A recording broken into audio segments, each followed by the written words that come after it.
Una barrera es una oportunidad. A barrier is an opportunity.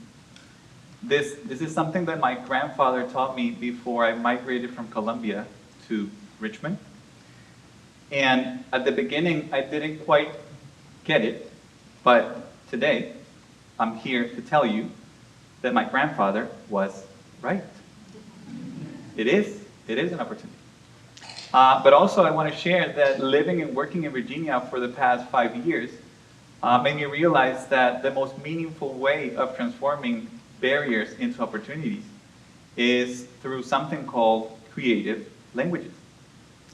And what are creative languages? Well, in general, they are alternative ways or methods to communicate in a different way than reading, writing, or speaking.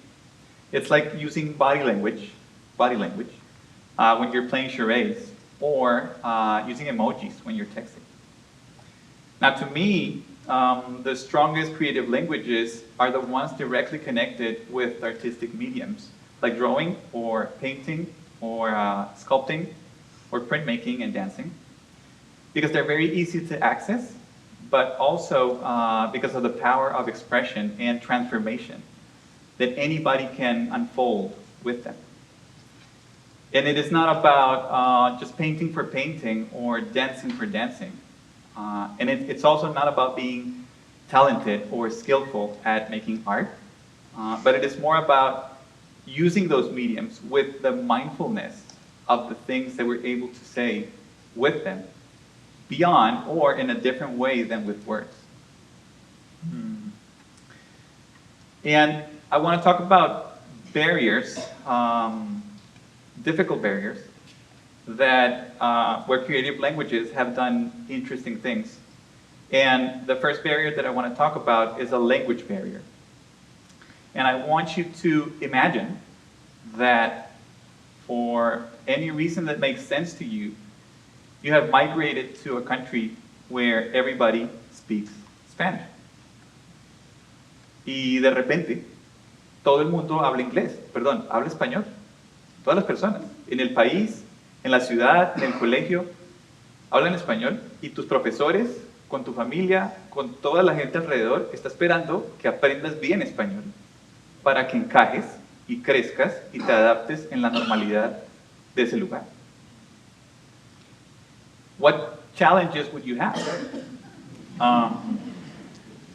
If you had to make Spanish your main way of speaking and thinking, and if you had to limit or even reject your English and everything connected to it, family, friends, culture, in order to fit in.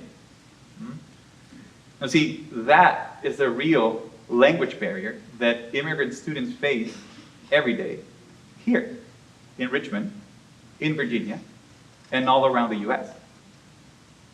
It's a difficult barrier, and there are not too many comprehensive solutions up ahead.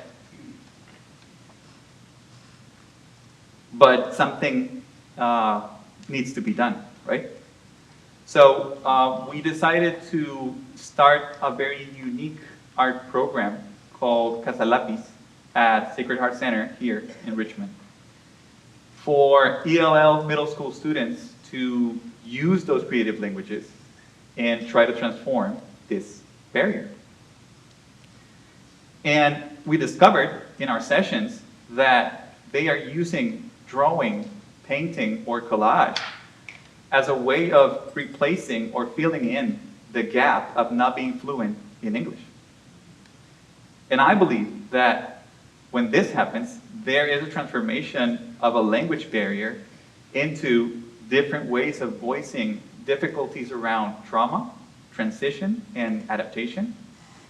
But also, in a very powerful way, it serves as a beautiful vehicle to celebrate immigration and cultural identity. One of our favorite exercises in Casa Lápiz is this one called Super Yo, or Super Me, where each student creates a collage to imagine themselves as a superhero. And they get to pick their superpowers to help others and fight the bad guys. And they just craft with scissors, markers, and papers an extraordinary version of themselves. Now, another type of barriers that are very close to this one are the cultural barriers between different communities in the city. And I had the fortune to be part of a project called ARCA, Art, Reconciliation, and Civic Advocacy, where we tried to connect Latin American and African American youth to create public art in the south side of Richmond. So these cultural barriers not only had to do with different languages, but also with different ways of understanding and engaging in team and trust-building activities, and even more with different notions of racial history and racial divisions. So it was really difficult, and we encountered barriers that we couldn't actually cross. Bless you. However, when we started using images as, like making images and sharing them as a common ground to work as a group, and also by opening intentionally a brave space for kids to share and to respect their diversity, it was amazing to see how curious they were about one another.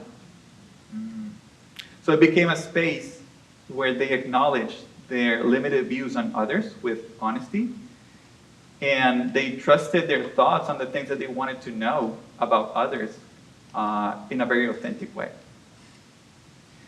So what happened to them was that there was a transformation of the idea of diversity from a place where they didn't want to go or didn't want to get involved with, to a place of joy that they wanted to explore because it was making them grow together.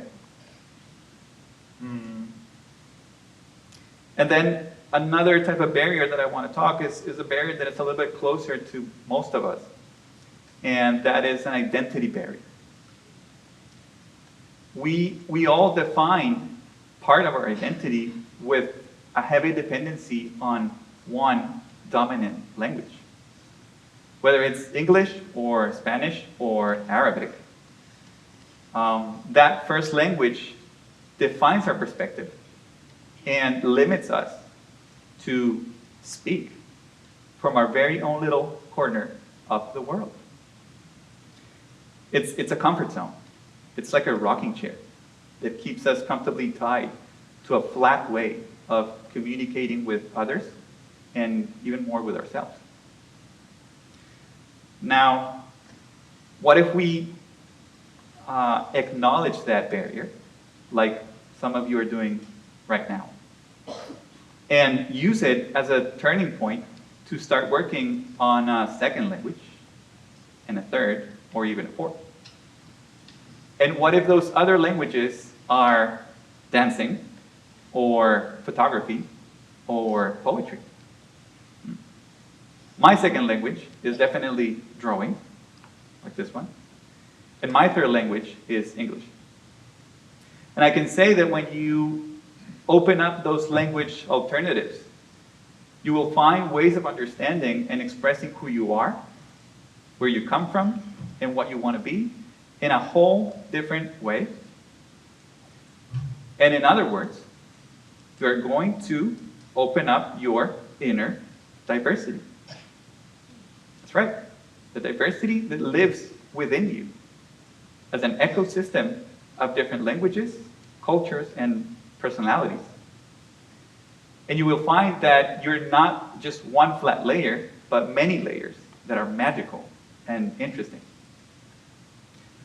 So my invitation is to be mindful of your barriers and the barriers of others, looking at those limits with curiosity and valentía, with courage. Because if you stay comfortable in that rocking chair, then nothing is really going to change. But with courage, a revolution can begin. And this can happen at any moment. Tonight, tomorrow morning, grab a pencil and be brave. On a piece of paper, on a wall, on a digital space, just open up the possibilities that creative languages have to offer, and transform your barriers into opportunities. Thank you.